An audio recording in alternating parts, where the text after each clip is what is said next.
This song is officially about Rey. Strange when you say this. We won't say any more than that until I let everybody know that this show will be spoiler-ific in regards to this little movie that came out called Star Wars Episode 9, The Rise of CVP. I'm joined with Andrew Fantasia and Brock Snakes here on the live stream. Brock. Hello. Wow. Hello. Is this mic on? Check. The mic is on. We've got Al Schuler here. Miles is Hello, there as well. Al. Show start recording, you guys. We're all good to go. Dale's here. People are starting Dale, to show up. Don't forget to give us a like and subscribe. We'll let you know constantly that this is the spoiler talk happening on the Rebel Scum podcast, Flying Casual. Brock, you've done a review of this. Andrew, you've done a review of this. I've done a review of this. This is the first time the three of us have been together to discuss it since we left the theater opening night. Andrew hasn't had a chance to see it a second time. I have had a chance to see it a second time. Brock does not need no second time. So before I get to Andrew, Brock, you've only seen it once. How do you, you've had time to reflect on it, to think about it. You clearly liked it the first time. Has your impression of it changed at all?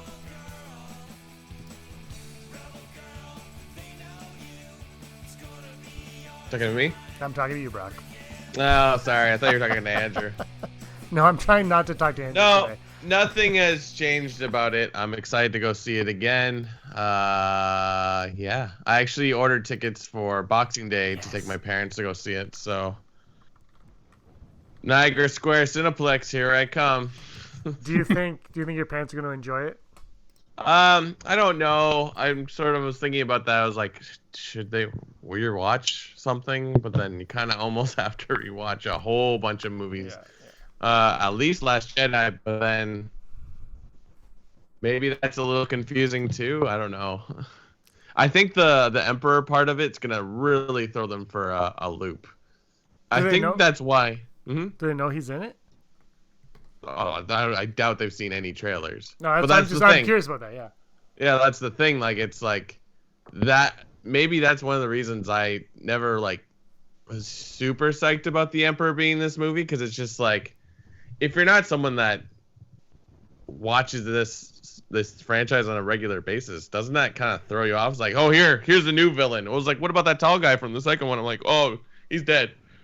It was like, well, isn't the villain the guy in all black? It's like, no, I understand what you're saying, but no, it's the other guy in all black. I think they'll be able to understand the movie, but I feel like they're gonna be I don't really understand the beginning. Well, I think though the opening crawl when they say Emperor, they'll probably. Oh yeah, good point, and that's. I think that's why it starts off with Emperor. Here we go. The death speaks. Yeah, it's I'd still probably. I haven't look. I don't. It's not like I go through all the crawls and pick them apart. But it's. I just remember it was the first time I've ever been weirded out by a crawl. I was like, is that real? I don't know. The movie itself, like I said, I loved that movie, but the crawl threw me off. I will before I let Andrew go. I saw it with the 7-year-old, with Colby, on Saturday. It wasn't just me; his parents were there also, and his grandmother was there. And a friend was there. So I watched it with a 7-year-old. He seemed very excited about it. Very excited to be in the theater. Excited to watch it. And apparently he loves when Rey had his favorite character is Rey. Should let you guys know that off the top. But he loved when Rey had 2 lightsabers. That was his favorite part of the movie. Apparently he could not stop talking about that part of the movie. That's he's just grasped onto that. And he's not too thrilled about the yellow-orange lightsaber at the end for whatever reason. His dad doesn't know why, but it's just something he's not too fond of. He doesn't fully like that. But he loves Rey having 2 lightsabers in the movie. So it's 7-year-old. I think that's a memory. Now this is going to be in his memory like we did for the original trilogy. I think that's kind of cool to have. Yeah. Andrew, 2 lightsabers. Yeah, I mean, but if you think about it as a 7-year-old kid, wouldn't that actually be the coolest thing you've seen? Somebody holds 2 lightsabers, you're like, because he's only seen Sith, Force Awakens, Last Jedi, so he hasn't seen the prequels where they hold a whole lot of 2 lightsabers. So that's a new thing for him. That's new. Andrew, you've seen it twice. You saw it twice before you reviewed it. Has your mood, your impressions of it changed within that time frame? I don't think they've changed. No. I've had the pleasure now. Yesterday, I went out and I got the dictionary, the visual dictionary. Ooh. So I had the pleasure of going through that, and it took me a long time because it was a bigger book. But I did get down and dirty with the dictionary. Infer what you will from that. Brock, you made a good point about how, like, people are going to be like, wait, what? Emperor? Who's this guy? And I think that it's, I don't say this as an insult to the movie, and I don't say it as a compliment to the movie either. I'm just saying it. This is the least accessible Star Wars movie to casual fans. I was telling Rob when we were reviewing it, I was saying, like, my friend Tiago, who has seen every Star Wars once and doesn't remember any of them, like they're just in one ear and out the other. He doesn't care. He just watches them and that's it. I know for a fact if I was to show him Rise of Skywalker, he'd ask questions like, why did they keep lingering on when he was pulling that spaceship out of the water? Like, why did they waste so much time on that? Like, there's so much that's just made for people who've been in it for the long haul. And again, that's not an insult or a compliment. It's just that it is what it is. So it's going to be tricky for new people. This is not a springboard.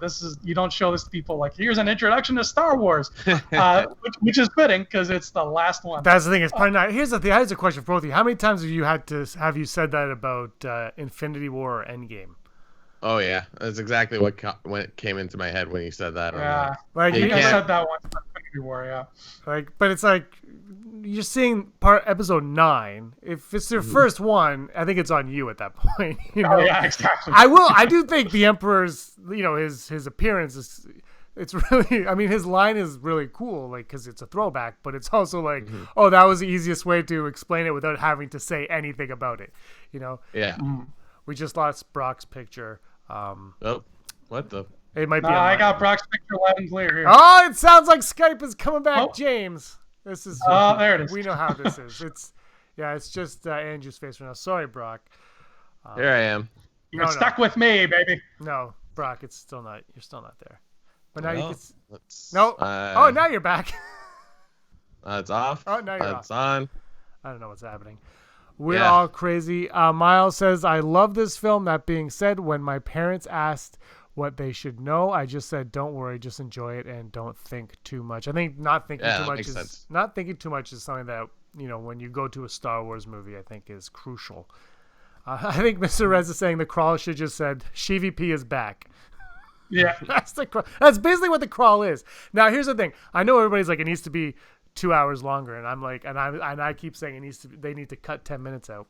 As cool as it is, like, to start on Mustafar and everything, the crawl tells you that Kylo Ren is searching for ShiVP.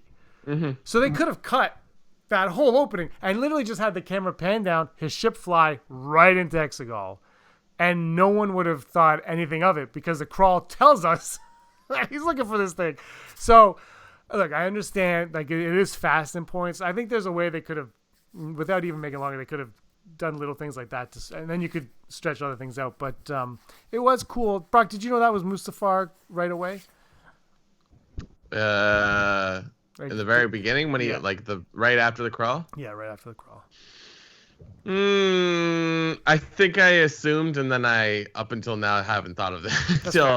Yeah, right, because it's just there's so many. Yeah. I saw someone joke, they're like, my criticism for a comedian was joking about it. It's like, my criticism for Star Wars needs more planets. It's like, there's so many planets that it's just like, bleh, especially in that first part, because even like the Falcon's doing that jump through hyperspace. You could have been anywhere. No, I never. Well, no. Yeah, sorry, to answer your question, I think I assumed it was Mustafar, but it's a big red planet.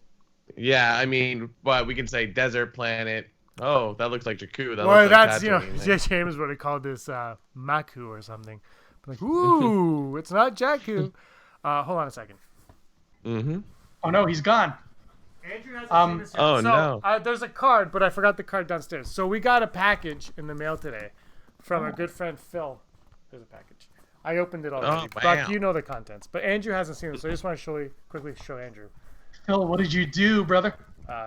There's like this is from. It's also from Thailand. You gotta remember this is all from Thailand. Yeah. Oh yeah, that's Check right. that out. Oh, Cool. Boba Fett. Couple cars. This is a Sidious and Vader and a Yoda and Luke car. Nice. Oh, Chewie's lights fell off. I haven't repaired them. Brock, I'm assuming the sticker is for you. Yeah. It's a That's awesome. Thank bearded you. Wookiee. There's a 3PO who's now the funniest character in all of Star Wars. And Leia. Yes. Oh, the card is here. The card is in here. There's a nice Christmas card. oh, wicked. I'll read that to you guys later. I think he calls us all scumbags. Check this Oh, out. This how makes dare me, you. this one made me so happy. Like Aaron was like, "You're a nerd." Look at that. Rune Hako and a battle droid. but look at the back because it's from Thailand. That's legit. Phil. Yeah, it's Wow. awesome. I don't know if any of you guys know who this character is. I don't know. He has a Ooh. mask on. It's Lando. I think of I course, have Thailand. that action here, Yeah, but you don't have it from Thailand. and in the original case. And finally,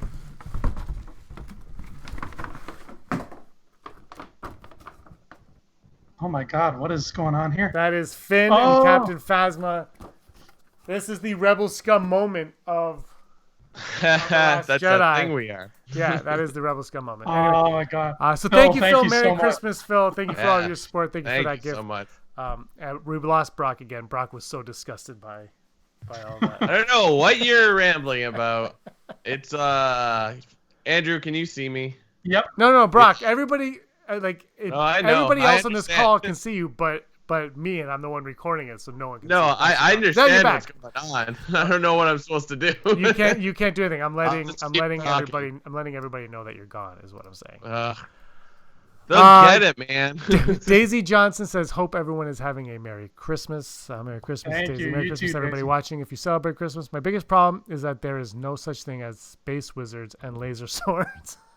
That's a fair Oh my point. God, that's true. It's not I never realistic. thought of that.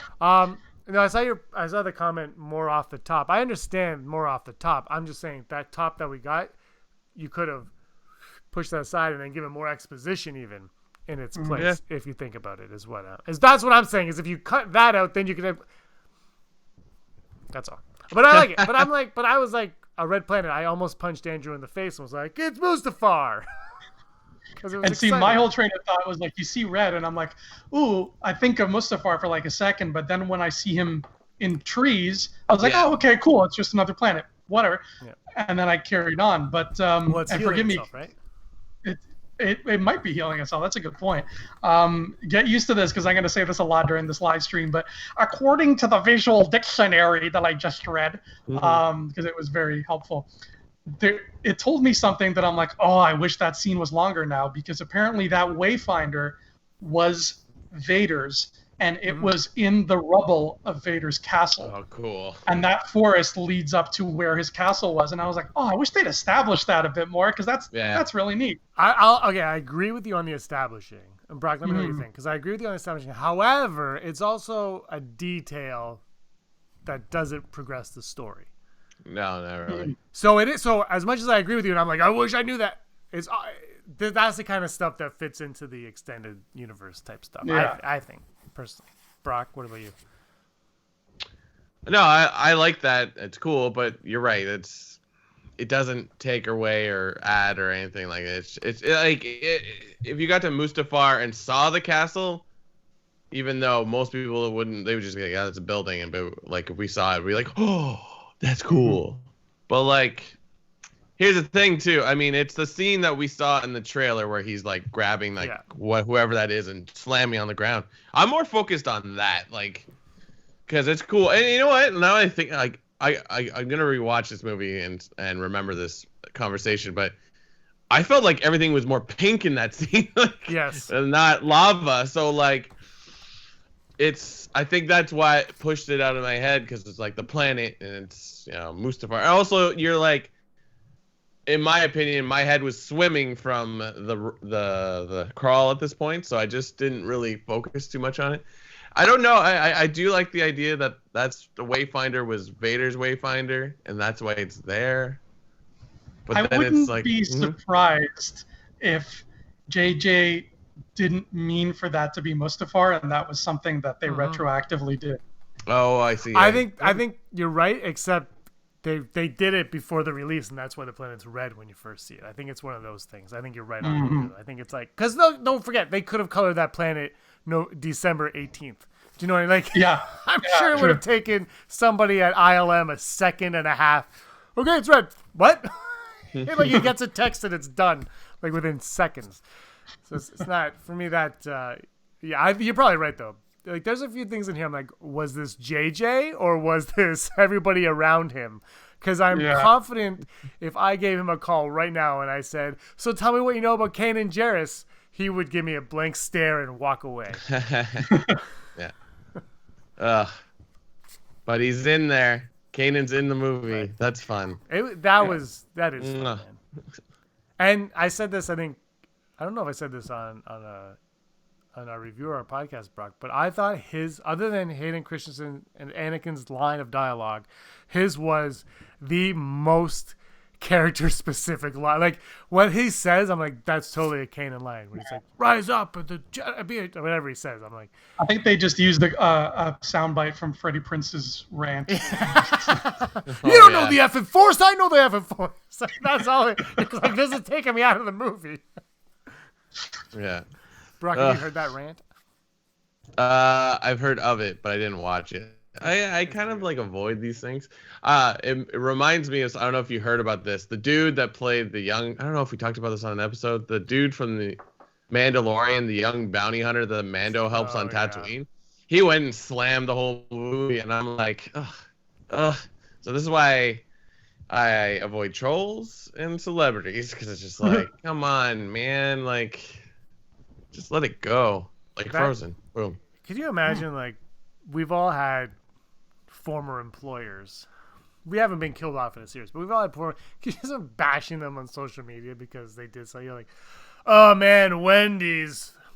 You know. Yeah. It's like and the thing is he's in the industry, so you'd figure he would respect the craft. That's like it's more. Yeah. It's more like as much as we, like you and I and us, we can all like be like, I didn't like that movie. That movie sucked. We're not making these movies or working with people that make these movies. Like, I don't know. It's just, to me, it's always sleazy to me when they do it. It's just weird.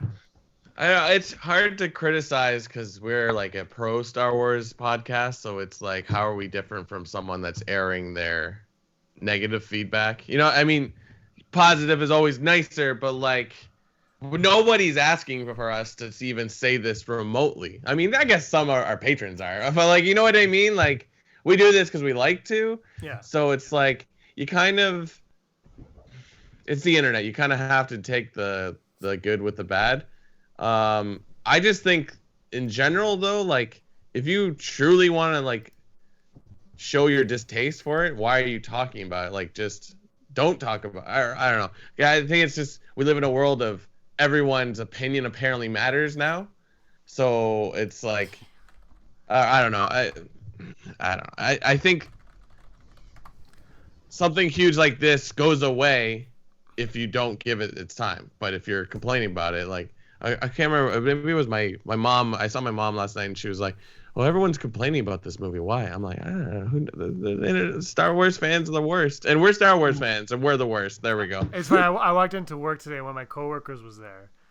And he knew I went. He goes, how many times did you see it? I go, twice. He just looks at me and he goes, and he's, you know, like, he sees the movies. That's where his his fandom stops. Like, it starts and ends at he sees the movies. He just goes, what's everyone complaining about? It ended it. That's it. It was like, it did what it was going to do. And like, he was so like, he was more passionate about it than I was. He's just like, it was fine. He's like, it was a good movie. He's like, I had a fun time. Yeah. And that was it.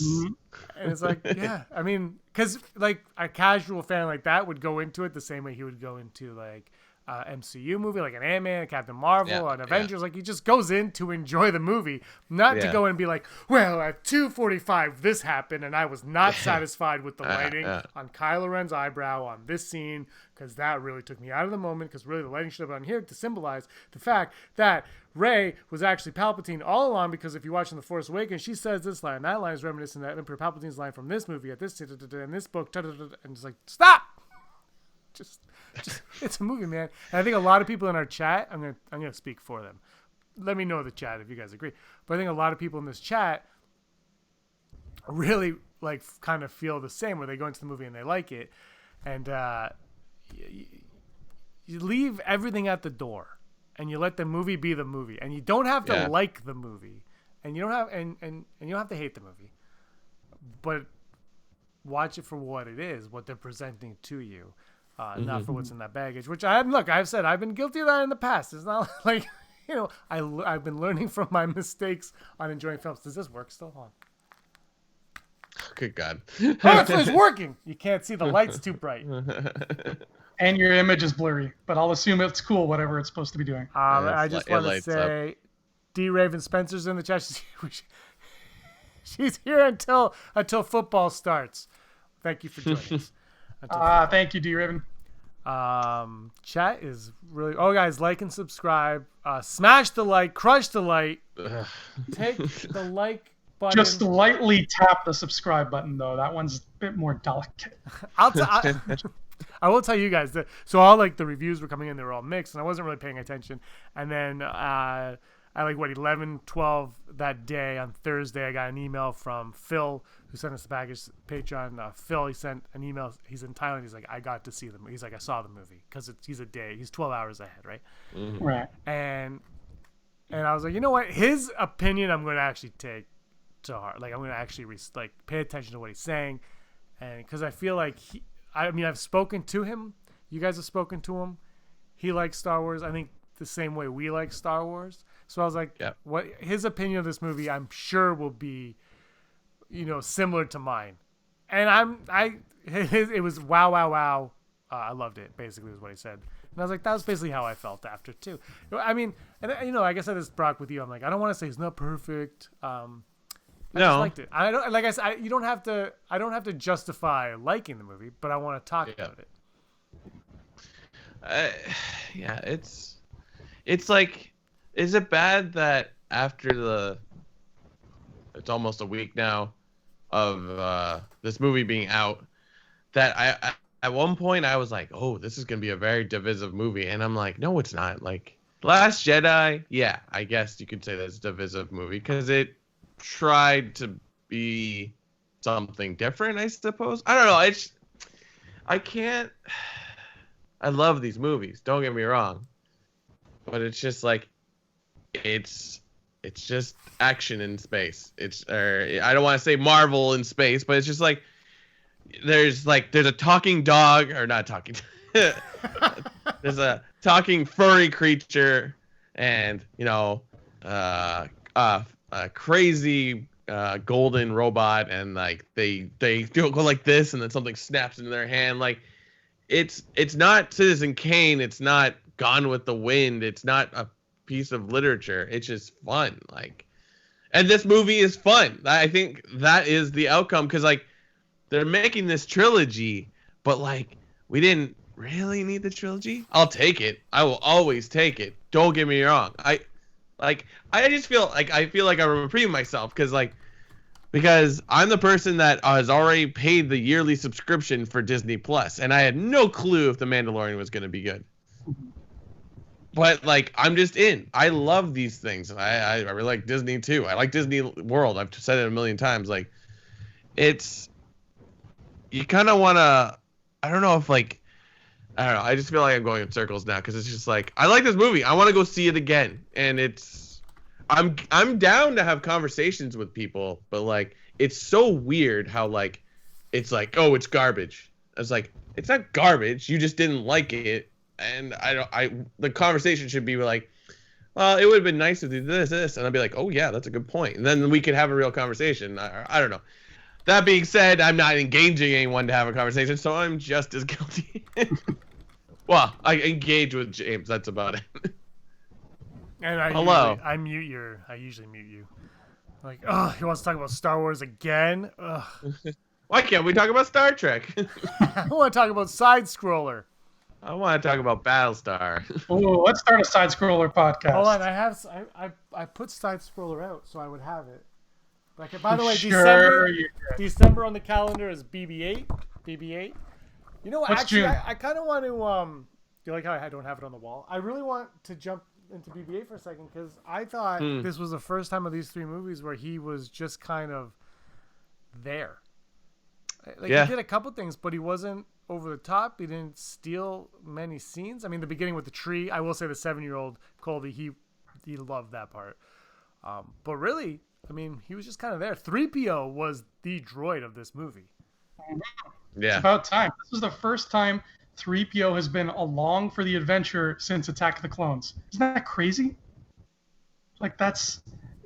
we're so used to, like, the OT where he's right there with them. He's on the Falcon with them, getting dirty.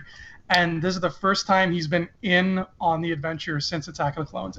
It was so nice to see him back there. Oh, yeah. And, like, Anthony Daniels killed it in this one. And like, there was articles saying, like, oh, they made it seem like Anthony Daniels said, oh, they haven't done anything with 3PO. And he's just like filler. It's like, no. Knowing Anthony, well, not that I know Anthony Daniels, but having listened to Anthony Daniels, he was like, oh, so I do a lot of fun stuff in this one. And you're going to be like, oh, they finally used, and I think it worked. So, like, I don't like them saying, like, it's like a goodbye to 3PO as well, because he's a droid. We can just throw him back in at any time. You know, you don't want, and maybe Anthony Daniels doesn't want to do it anymore. I don't know, but, like, it was such a great character. Like, I keep saying to my girlfriends, like, I'm okay, even though you didn't ask. I think I liked how he was handled and how you know, everybody knows I wanted R2 to be shut down for good at the end of the movie because I have no soul. But I thought how they kept on going was fine. I was okay with that. I was like, yeah, okay. Their purpose in this story is done. They're gonna go live on over there now because they're droids, like you said, and they can live on forever. I was fine with that. Yeah. What about you guys? Oh yeah. It's I think I would have really hit a new emotional low if I had seen one of those two die. So I'm glad I didn't have to. I liked your idea for an ending, James. I thought it was cool because, you know, he's the Wills and he's telling a story. But the idea, like, this for an ending, man, this movie left, you know, a damn plethora of possibilities for other stories, and one of them could be, hey, what if we get another droids cartoon? Yeah. After, why not? Yeah, they're still around. You could have BB-8 and Dio cameo in it every once in a while. R2 and 3PO ain't going nowhere, kids. Yeah. That would be great. Do we think that we are finally going to get all these filled in gaps now that the Skywalker saga is done? It's like, no, this is what Luke was doing, like, during this time. Like, I don't know about if James said this to you, Andrew, but I said this to James, that they could easily do a show or a cartoon or a comic or a book about Lando and Luke looking for this Wayfinder. And you know what I mean? Like, there's like, it's almost, I almost wonder if the, like, somebody at Lucasfilms tells these directors to be like, hey, drop them. I mean, that is Star Wars, drop them in the middle of the story, but, like, drop these little, like, nuggets here and there. They'll be like, what was that about? I mean, you know, it's like, hey, you know what would be cool if we did a movie about the Clone Wars? It's like, you're right. Remember that time you mentioned it? What was that? I don't know. But yeah, going back to BB-8 though, and maybe this is the power of Star Wars, or maybe I'm just an easy mark. But when Rey and BB-8 walk off into the sunset, the double sunsets, or into the horizon silhouettes, I'm like, I want to know where they go next. Like, the adventures of Rey and BB-8, you could sell me on that immediately. Like it could be like the Mandalorian where nothing happens. I'd be like, cool, sounds good. But yeah, because like BB-8's basically Baby Yoda. Barely understand what they're saying or thinking. So, and then you're just like, hey, look at me, I'm a warrior. The end. That's the only line of dialogue she has in this whole show. Yeah, I'm gonna go right ahead and say this right now. Purists are gonna hate me, but I don't care. Rey, Finn, and Poe are the best trio of heroes that Star Wars has ever had, more than Luke, Han, and Leia. And I am itching for something with them together. Whether that year gap, make that a comic like they've been doing with the gap between A New Hope and Empire, or a TV show. I don't know, something. But tell me stories about them, please. Like they are. But why do you say that? I mean, if it's just because you like them as actors and characters, that's cool. But like, why are they better than the OG trio, though? Is there no reason? I just found that seeing them interact together and go on adventures was more enjoyable than seeing the same thing with Luke, Han, and Leia, which was still very enjoyable, but this even more so. Yeah. And I mean, like Anakin, Padme, and Obi-Wan never really hung out together, so that's kind of a non-starter. But these three were just like, every moment they had together, I was grinning from ear to ear. And you would almost say that doesn't really happen till this film. Yeah. It's like you end Last Jedi where Poe's like, "Hi, I'm Poe. Hi, I'm Rey." Yeah, like I agree, and it's sort of like, yeah, why did we spend so much time on things in Last Jedi? I'm not criticizing Last Jedi, but like, you're right, dude. It's a crying shame we had to wait through movies to get this. Like the first 30 minutes, you can say what it is, but I think it achieves something that are like, bam, you're in. Here's our problem, and also here is our cast, and this is how they work. And I'm like, okay, great, and it feels right. It feels like putting on a worn pair of shoes. You're like, yeah, like yeah, the banter. Even on like Kajimi, it's like, oh, Spice Runner or Spice, like the back and forth where it's just like, at points you're like, it's like, do they not like each other? It's like, no, this is just banter that people that are around each other for a long time just create. Oh, yeah. Oh my gosh. You know what it is though? Is if you look at, we won't go into the prequels obviously, but in the original trilogy you have A New Hope, where the three of them are together for the majority of it, or somewhat. Mm-hmm. Then you have Return of the Jedi. They're not really together that much, right? They rescue Han. They go to Endor. Luke's like, I'm out of here. Mm-hmm. Then you have the sequel trilogy where they're not really together in The Force Awakens because Poe may or may not be dead for most of it. And then The Last Jedi, they're split up. They all get together at the end. This was the first time in all these trilogies that you've had the trio together after already been established with one another, really. Because Return of the Jedi, they don't have that time to hang out together. We don't get that. It's like, we gotta go to Endor. Okay, and it looks like, I gotta go. You're my sister. We're out of here. Let's go. But this one, it was like, oh, okay, now they can. So I think that's part of the reason why you're saying that, Andrew, is because we finally got to see three strong, written characters interact with each other without having to worry about, hi, I'm Luke, I'm Han, I'm Leia. Like, it was like, they're in it. Let's go have a good time. And yeah, Kajimi, and then Poe and Rey, their chemistry on whatever that planet was, Yavin 7, was awesome when they were like arguing with the Falcon and BB-8. I was like, just keep this scene. Yeah. That's the scene I would extend, Andrew. I'm like, just keep that going for another. I was like, that was fantastic. I loved it. Go ahead, Andrew. No, I was just gonna like follow up on that thought. Like, yeah, it's so nice to be able to have the trio be a trio for so long. Yeah. Like even in A New Hope, on the Death Star, they're together in that hall and then they split up. On Endor, they're together for a bit and then they split up. Like the OT was constantly pulling those people apart. Anakin, Obi-Wan, and Padme were literally only ever in the same room in that apartment at the beginning of Attack of the Clones, and that's it.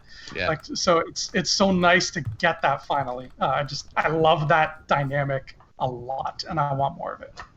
I love the beginning where they're trying to get the plans from the spy and it's the alien. It's not he's not the spy, but he's bringing the information from the spy in the First Order, and he pops his head in the bottom. He's like, "Hi, hey, what's going on?" And he's like a full costume. It's not a puppet. It's like a full costume person, and it's just like that's what's fun about this. And we've watched this saga 9 movies now with 2 offshoots. I can't get bored of watching the Millennium Falcon fly around. Like, it still amazes me, and now I guess it's more prevalent in the newer movies because of how good the CG is. But like seeing the Falcon come into like this, like, how are you flying through all this metal and all, and then do like a almost like 180 turn so it like stops right where the hatch is? I'm like, oh, this is great. I could just it's like the opposite of the first Star Trek movie where there's too much footage of like the ship going places in real time. I could watch the Millennium Falcon fly around for a good hour. I'm like, oh wow, that's cool. That's very nice. I like that. Yeah, it is kind of a bummer that like we'll probably never see these characters as these actors ever again. I mean, never say never. Justin Bieber, but I don't know. Like I was saying earlier, it's like, I said this in another. I said maybe more. I said this in another episode with James Andrew. I don't know if you watch anything that doesn't include you, because I don't watch anything that doesn't include me. I kind of have said to Star Wars fans, like, Star Wars doesn't owe you anything. You owe Star Wars stuff. Like, they've given you enough. Like, or maybe just, give a little back. Just like, yeah, that was good. I don't know. I don't know what you think, Andrew, on that. Well, I mean, I think I said this in my review on my channel. Check it out, the Andrew Fantasia channel. But every Star Wars movie, every one of them, has stuff I like, has stuff I don't like, and has stuff I love. That's just the way it is. And I'm never going to hate on a movie because it has stuff I don't like. There's just, everybody's got bias, and it's just a matter of admitting your own bias. Yeah. If you want to hate a movie because it has a sex scene in it, and you start making up other excuses why you want to hate it, just be upfront and be like, I don't like that sex scene. There you go. Nobody's going to judge you.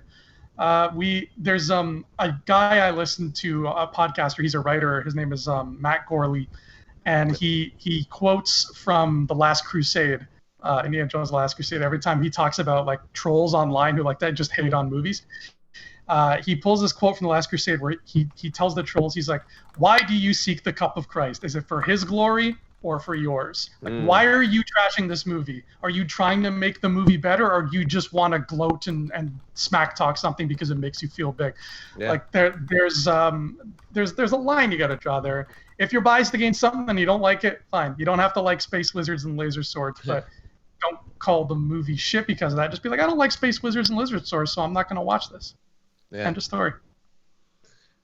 Yeah, I like that. That's a great quote, and I'm familiar with Matt Gorley. What podcast is that? Is that Super Ego? No, I didn't know about Super Ego. It's James Bonding. He does. James Bonding. Yeah, okay, that was my next guess. With that, and he does another one with this guy Paul Rust. It's In Voorhees We Trust with Gorley and Rust. Yeah, that one's really fun. He's also the producer on Conan O'Brien's podcast. Anyways, we love podcasts. James, what's the chat saying? I feel like we just keep talking about the same thing over and over again. Are they happy with where we're talking about? Are we engaging enough? It's been a hard time for Reylos. Let's talk about the Reylo baby topic that Brock wants to talk about. Here's the thing. Like, we have to talk about this because I don't know. When I watched the movie the first time and the second time, I'm like, I'm still on this train right now. It's like, so when we went into the movie, I said to Erin, my wife, I said, I think the movie's gonna end on Tatooine. Rey Skywalker. She's gonna assume the name Skywalker. She won't be a Skywalker, and she's gonna have an orange lightsaber. It was yellow, and I was mad. But and it ruined movie in my childhood. But then I said, also, I think she might be pregnant. And then we walked in the theater, and then And then she dies. And then Rey dies. And then Ben Solo, perfect hair Ben Solo, comes out. By the way, when Adam Driver looks 20 years younger than Adam Driver, he doesn't look like Adam Driver anymore. What right? the hell did they do in that It's scene? like a mane of understand. hair. I was like, can you just give me a strand? Just like, just give me a little. Anyway, so he comes up and he's like, but I do bring you back to life. So he puts his hand on her and we all know what's happening. But he holds her in a spot, and I was like, that's an interesting spot to bring somebody back to life from.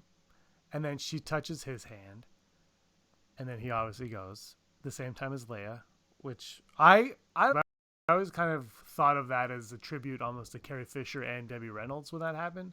Like both of them became one with the Force at the same time. That's where I was on that. I thought that was beautiful.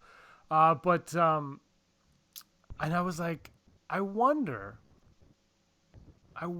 if something happened there and him bringing her back because of where his hand placement is, that she might be pregnant, because there was that theory before the movie that she was Shmi Skywalker from the future. Or like it was just Shmi. I can't remember exactly what it was, but it was, and I'm like, if you think about it, that's how it almost plays like that. Yeah, I'd be down for that. I mean, I think we talked about that before. It's funny how, like, if they had done, like, a weird, like, future time travel thing or, like, some, like, time loop of some sort, I'd be like, oh, yeah, that'd be cool. But then, like, that'd be super convoluted. I don't know. Yeah. I love that idea because it's, like, it would give a wrap-up on, like, who is Shmi? Like, how does this work? Or it would give us a possible answer of how Anakin is born. But then that's weird too. Like, I think we've said this before. It's weird to talk about sex in Star Wars. Am I out of line, or you know what I mean? Like, yeah. No, you're not out of line. like it's, babies It's a are very born. sexless universe. Yeah. Yeah. Like, I can accept how, like, Anakin and Padme get together. It's very romantic. I get it, but it's just like, and I don't know why that's any different if, like,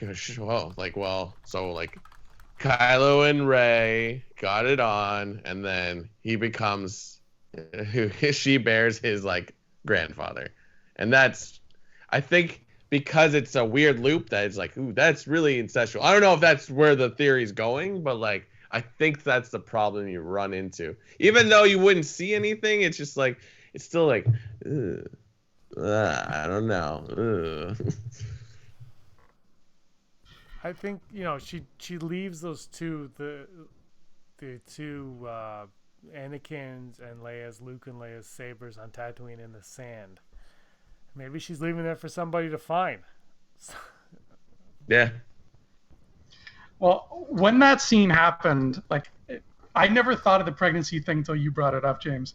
But, like, in the My theater head goes the first straight time, to pregnancy. Yeah, you went right for the baby maker. That's not how the Force works, okay? I don't know. It worked on Shmi, didn't it? Yeah, you got that right. I just remember sitting in that theater the first time, and I'm thinking, okay, I see him crawling up towards her. I'm like, all right, he's gonna heal her. My girl's gonna be okay. We're good. Because I was, like, legit upset that he'd just fallen down and died. But then I think, okay, when you heal a person, you maybe touch their heart or their head, And I remember thinking, when he cradles her, I'm like, damn, this guy's copping a feel. Like, he's got his hand in kind of stranger danger kind of spot there. And I didn't think anything of it past that, except, like, okay, all right, Ben, I get it. The First Order is a very cold and lonely place. You're alone, nobody else is watching, but, like, that's inappropriate, sir. And then James brings up the whole pregnancy thing, and I'm like, okay, that's an interesting development. I don't know. I didn't see no baby bump on Tatooine. Who knows how long after that was? But I wouldn't put it past the Force. But why do it? You know what I mean? Like, it's if the Skywalker saga is over, and I know, well, don't be so naive, Brock. They like to make new stories, but then link them all together. But it's just like you spend all this time going on and on that the Skywalker saga is over. Why leave an opening for something to continue? I mean, keep that in your back pocket where you're like, if you make a new series and it's kind of failing, and then they're like, okay, Luke Skywalker's ghost shows up. Cool. But I feel like there has to be an end to this series because I love the saga, but it just, anyway, I'm going to stop talking because I'm just going to get into the same circle again. I don't know about forced pregnancy. It weirds me out, and I'm not woke enough, I suppose. Sorry, Well, fam. I think the story's done, but I mean, if you're gonna do an EU, all of a sudden Rey has twins, and one of them, is named Anakin, one is named Han, and one turns to the dark side, one does. All of a sudden the old EU becomes a new EU, and you could just keep rehashing what you have. I don't know. I don't know why. I didn't really look. I wasn't. I just thought it's just an ending, and I like that they kept it ambiguous like that. I mean, it's not. I don't think most people would be like, she's pregnant, but I think it's curious why they chose that. I mean, it is the easiest spot for him to hold, for her to be able to hold his hand. The hand of Ben Solo, who she says early in the film she would have joined with had that been the hand that he reached out to her with. So. And I think we can't overlook the fact that's being brought up in the chat right now that at one point Sheev Palpatine got it on. Oh my god, I was hoping you Gross. wouldn't go there. I'm going there. I am going there.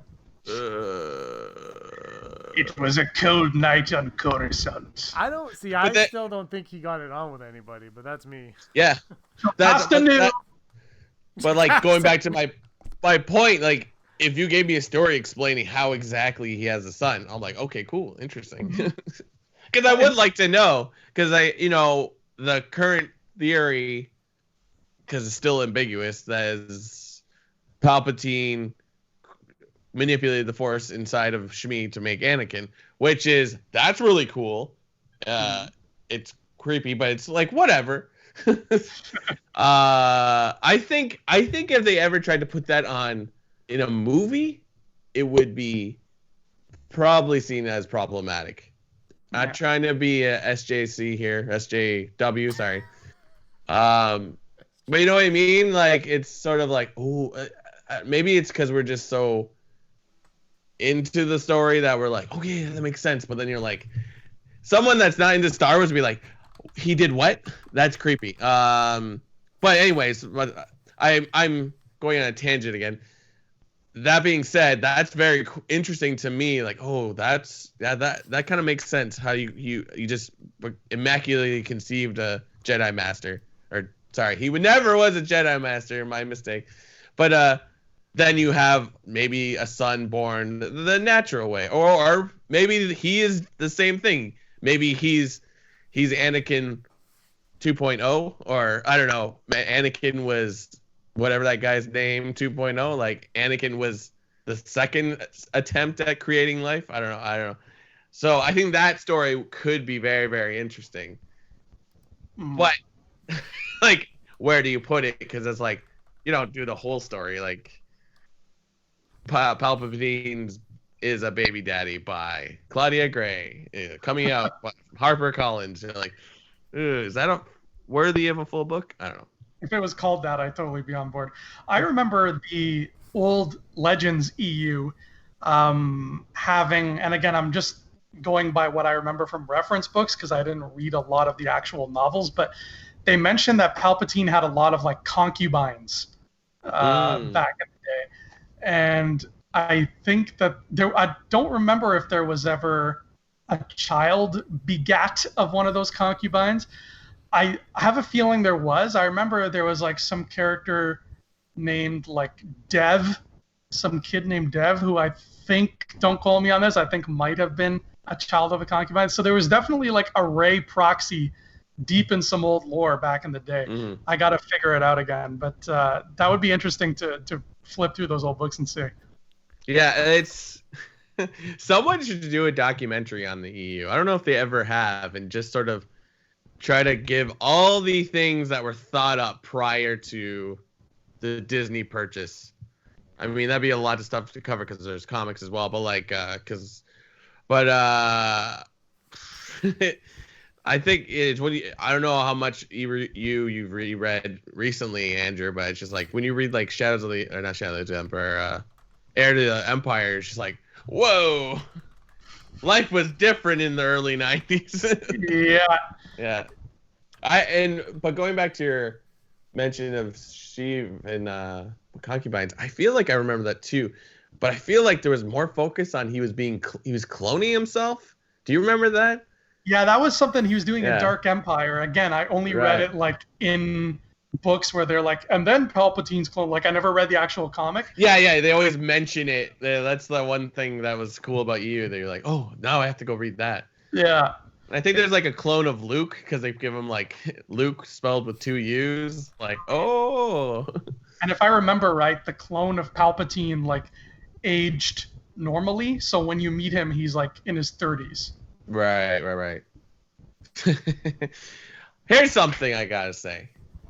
I was very excited to see all the space battles and stuff like that, but thinking about it now, did the space battles feel underwhelming in this film? Yes. Like, I feel like the Last Jedi stuff was a little bit better. Thoughts? I agree. I do. I actually thought they were underwhelming, but I was never taken out of the movie because of how underwhelming they were or anything like that. But looking back, I was like, yeah, I didn't really. It reminded me of like the original trilogy ones, where it was like it had no bearing on how I felt about the movie. You know, like it's not about this. Like as cool as it is, it wasn't. The second time I saw it, I didn't have to pee, so it was a lot more fun to sit through that ending. Because the first time.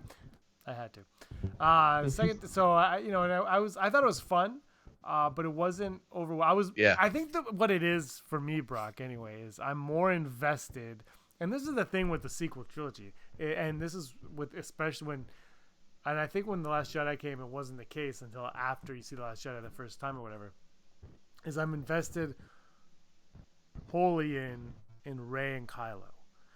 And so in this movie, it's even more so. And yes, the trio is amazing, but when it's Rey and Kylo, you're just taken to that. And you are Finn in those, but you're like, and it's like, and then you're like, get Finn out of here. What the hell's happening between these two? We got to figure this out. And then when Kylo's gone and Ben's around, you're with Rey. And you're like, well, okay, where is this leading with Rey and her grandfather? Where is this leading? And so I became more and more invested with that, and the space battle stuff for me it was less important. I was not invested as much in it, but it served its purpose, and I thought it was just enough for what it was. And that's how I felt going into it. I don't know about you, Andrew. Yeah, I've always been more of like I love space battles, but I've always been more of a fan of like the more personal battles, like lightsaber down to earth kind of battles. But I think this was. Even though it wasn't the best space battle, I think I agree with you, Brock. Last Jedi of the new trilogy is really the coolest one. Yeah. It was definitely the best looking, maybe in the franchise, because that's a lot of ships. Yeah. And especially when the good guys show up, when the cavalry arrives, damn, is that shot ever beautiful. I want that like as a painting, man. That's so cool. I mean, maybe I'm overthinking it because that was what I liked in the trailers originally, so I was like, oh, that's gonna be cool. I can't wait for that. But you're right, it looks nice because like the ships don't really get lost in themselves, or you see this group of ships and it's overwhelming because it's so many of them, but they're not blending into each other per se. It's something like I would love to just stop, like pause the movie, or like when it's on streaming, pause that and just look at all the details of it. Because I think you're right, because it's like maybe there's less focus on it because the battle is on the ground in Exegol.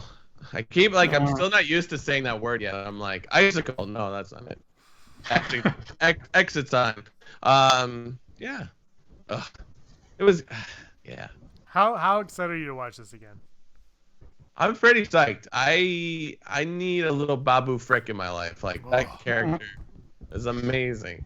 It's so funny how it's maybe we're getting old now where it's like when it's the cute little character that does something funny, it's like, oh, that's amazing. So yeah. But yeah, you know what? I'm sure we've talked about this to death. Like the lightsaber fighting in this movie was great. And I think it makes up for the sort of lacking. I don't know, but like maybe it's not one huge duel, but it's one over across. Like it's almost like Rey and Kylo show. I was like, we're fighting now. Then we talk, and then they disappear. Now we fight again. Do you know what part of the lightsaber fight I love the most? My favorite part was when they're on the second Death Star. They're just like smacking, and Kylo's just toying with her, right? Like Kylo. I think at this point in it, we've seen that Rey has not perfected her training, but I think Kylo's there, and Kylo could have like taken her out if he wanted to, and he's just toying with her and toying with her, and she's like, "I'm powerful." And he's like, "Yeah, well, so am I." And she's like, "Oh my God, he is."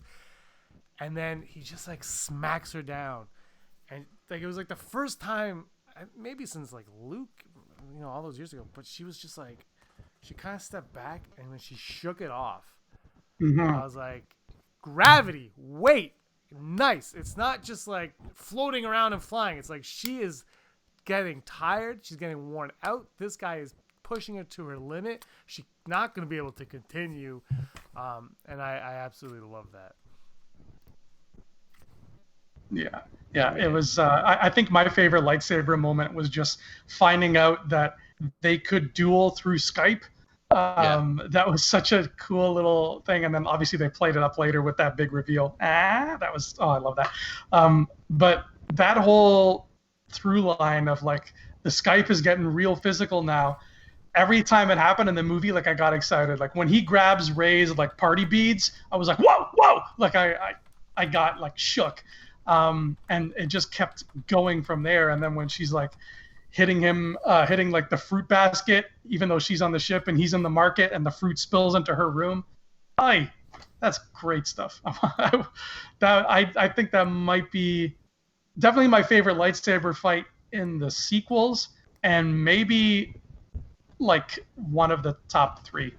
I think Andy Higgins said it right on Facebook when he was like, the worst crawl for the second best Star Wars movie with the third best lightsaber fight. Yeah. I was like, that was a funny reference, because I think it was a great lightsaber duel. I think I was expecting more the way Daisy Ridley was touting it for so long. She's like, oh, the one in this one's really going to get you. And it was, I think, visually stunning, but lightsaber dueling wise, it wasn't for me up there with Duel of the Fates. And I don't know, it wasn't necessarily up there with Anakin and Obi-Wan. For me, they're close. Yeah. I don't know if this makes any sense, but like talking about Kylo and Rey's relationship, does it change if one of them, does it change? Let's choose one gender. Does it change if Rey's a man? You know what I mean? Like, does the ending can we still have the same kind of ending? Because maybe they don't kiss, maybe they do kiss, and then we're like, wow. But you know what I mean? Like, I don't want to make this about gender equality, but it's like I feel like we put these characters in this box, even though they're not.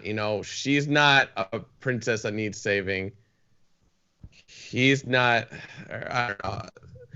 Maybe I'm chasing the wrong thing, but you know what I mean? Like, it's like we keep talking about like, oh, they could be so much more, but it's just like, but is that the point? Like, I feel like the whole story is about restoring balance to the Force, but then we romanticize it because he's man and she's a woman, right? Am I pulling that out?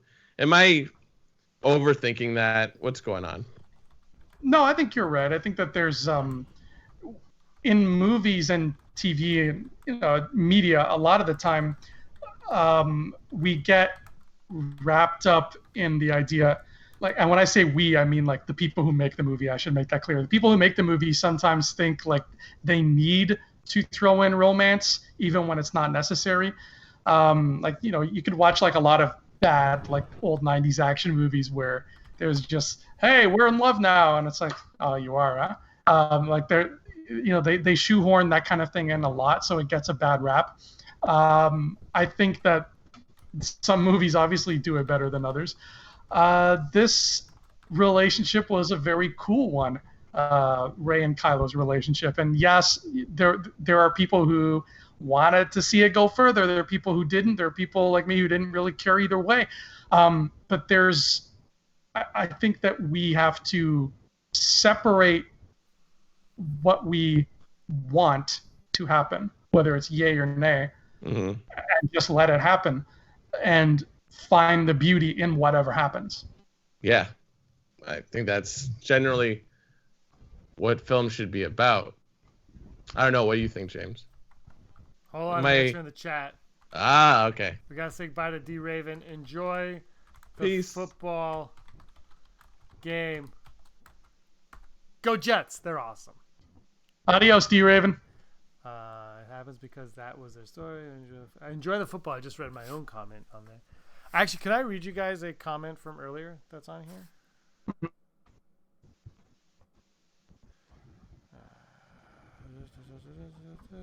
Okay, here we go. This is from, there's two. I kind of want to save Chris Jacobson's for another time. So Chris, keep on waiting because we're running out of time here today. But Finorox 10, why did Palpatine torment Ben all his life? Sorry to change the subject, guys. I lost track of what we were talking about. Why did Palpatine torment Ben all his life, but didn't do it to his own granddaughter? Yeah, no worries. Uh-oh. Oh, there he is. No, there he isn't. No, was there? I think I remember the question though. Did I just freeze out on you?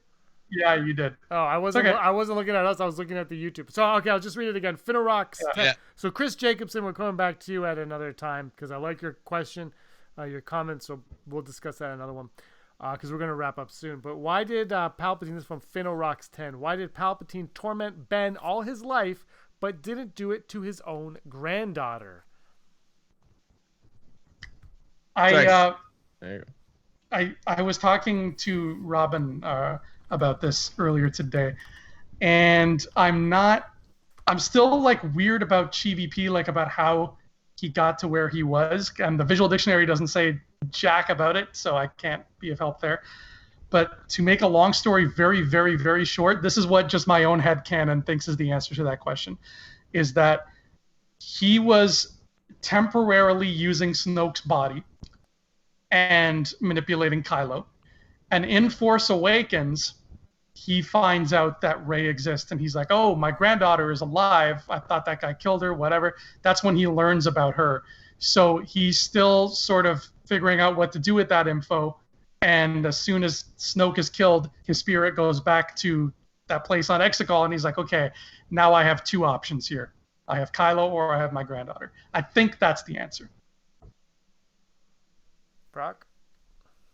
What was the question again? I got lost in Andrew's answer. His eyes. Andrew's eyes are mesmerizing. Yeah. Rich chocolate brown. Finorox 10 says, why did Palpatine torment Ben all his life, but didn't do it to his own granddaughter?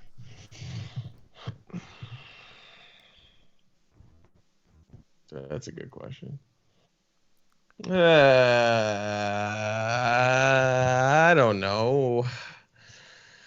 Why anything with Palpatine? You know what I mean? Like, what was, okay, he wins, he comes back to life. What was the next plan? To destroy everything? Like, that seems evil for the sake of being evil. You know, again, I know it's the story, and we're like, we're putting stakes on the table, right? Perhaps in his mind, the biggest punishment for Rey is that she's alone and abandoned, and she doesn't know where she exists. You know what I mean? I think with Palpatine, you can kind of just assume he just knows the future, because it always seems to work exactly like we've never seen the Palpatine fail. I mean, you could say the good guys win at the end of Return of the Jedi. The Emperor failed, but like, do we know that for her case? Like, they don't kill him, and perhaps the plan all along was because when you have an ambiguous opening like that, where it's like, I've been doing this the whole time, and I'm like, he's a Sith, he's a liar, they lie all the time, it's their thing. So he's a great villain because he's just so I can't stop you.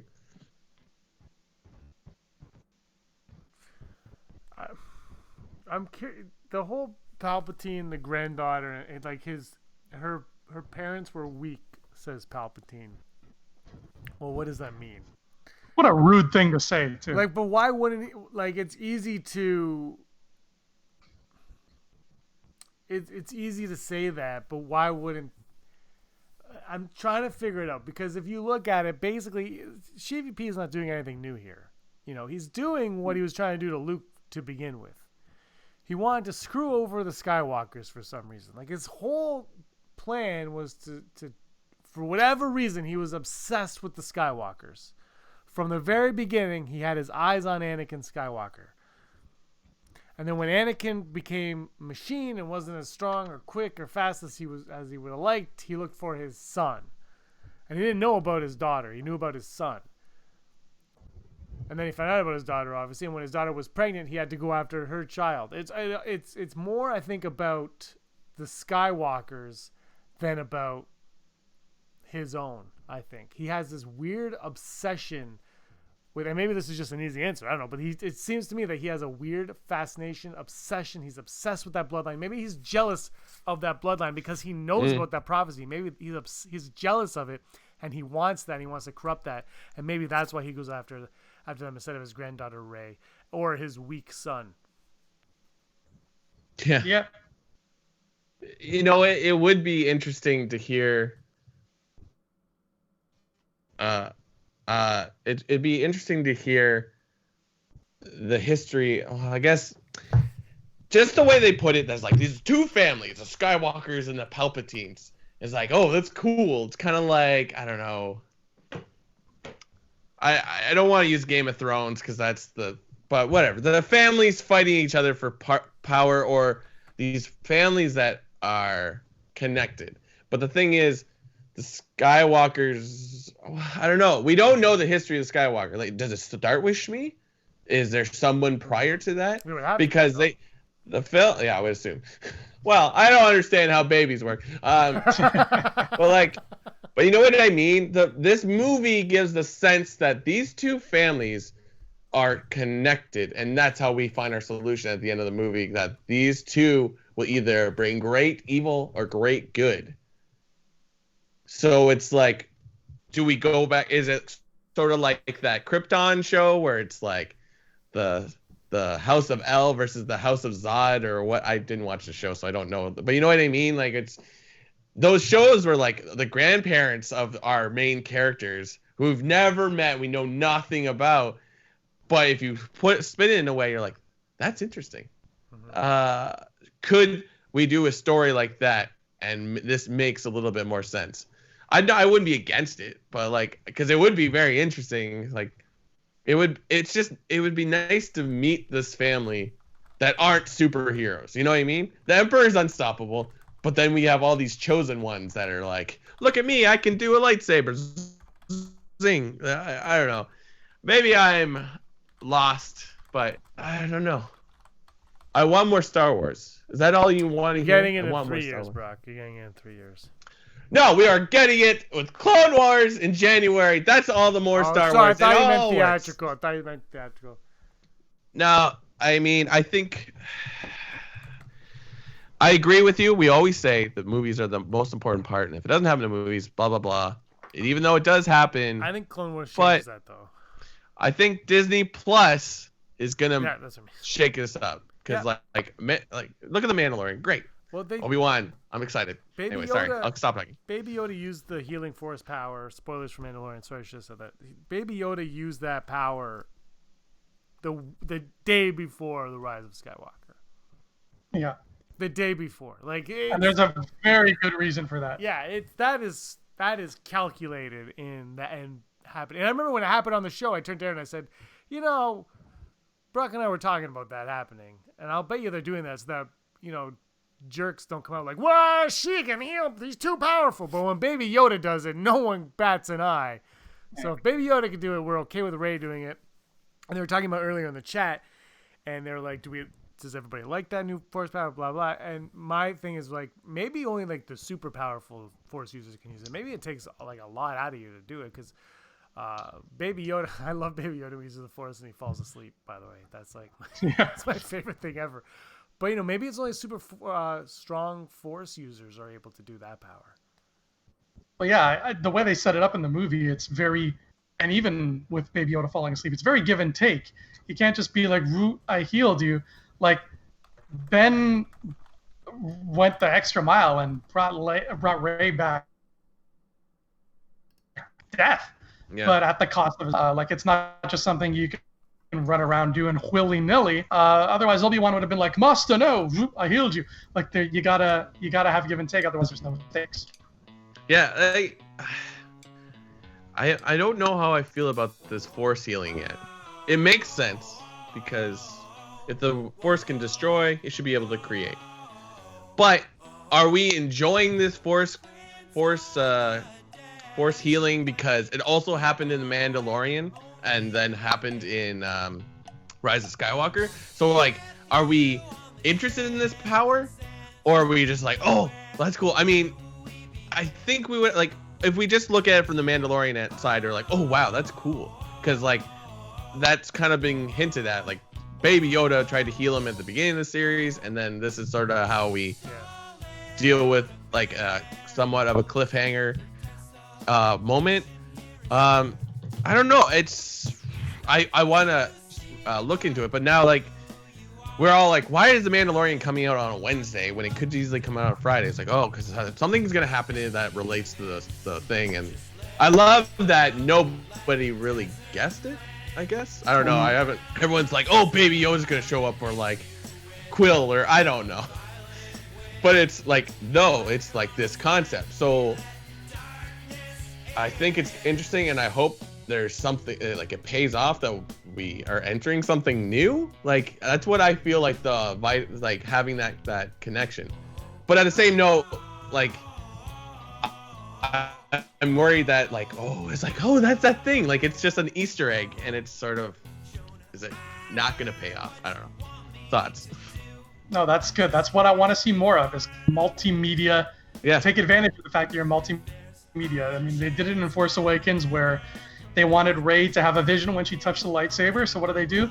They come out with Dark Disciple beforehand, I think, where it's like, hey, we're going to introduce psychometry, so it's not like we just pulled this power out of our ass and gave it to Rey. Like, this thing exists in canon. Here you go.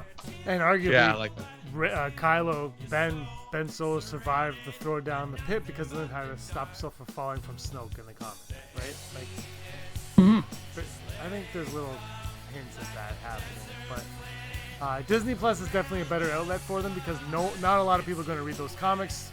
A little bit more people, maybe a little bit less, are going to read the novelizations.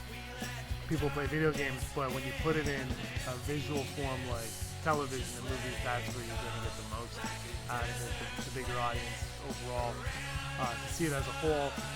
So they've got a great thing going right now with Disney Plus and with Star Wars and with the Skywalker saga coming to an end. But you know what's not coming to an end? Our reviews. We will have more reviews, because that's all we're going to do for the rest of our time here on the channel, is review this movie.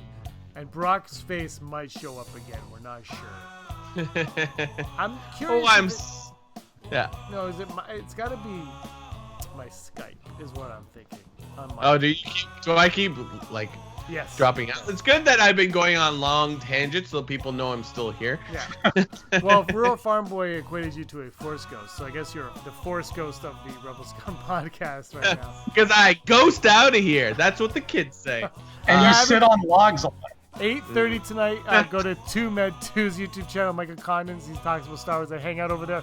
Rural Farm Boy will be there. Charlie Skywalker. They're all going to be there talking the wars, having a good time. He's doing an advent calendar every day. He opens up a new Star Wars piece of mail, piece of merch. It's pretty cool over there. Oh, We're going to wrap this up here, though, before my internet totally craps out.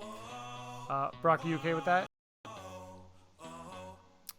Brock, are you seeing your BGR? Do it. Sorry, what did you say? WGR? WGR. WGR. Yeah. It's a callback to our last show. I do not know what that means. WGR, your wonderful girlfriend, Reham. Oh, yes, sorry, I forgot. I forgot that thing I made up this week. Yeah, I believe so. I will see her before I go home. We can't celebrate together, but on Christmas, because we both have families. Crazy. It is Christmas, and we should say Merry Christmas, Happy Holidays to everybody watching out there. We hope you have a great, wonderful one with all of your family and loved ones. Andrew, before we go, plug your book. My book was written by me. It's called Side Scroller, and it's on Amazon, and it's in paperback and ebook, and it's sexy. You should buy it, because that would be a Christmas gift to me. It would, and a nice Christmas gift to people you buy it for. It goes two ways. And if you're cold and need fire, it's great kindling as well. Do you think? Mm-hmm. Do you think if you ever did a sequel to Side Scroller, it would be called MMORPG? Because I'm trying to think, what's the next step after Side Scroller? Have you been reading my dream diary, Brock? Yeah. Dear Diary, it's me, Andrew. All right, let's say a goodbye, Godspeed, and Brock, you were always scum. Can you still see me? No. Rebel scum. Damn. Hey scumbags, thanks for watching. Don't forget to give us a thumbs up on our video. As always, please subscribe to our YouTube channel, Rebel Scum Podcast, for all the latest videos.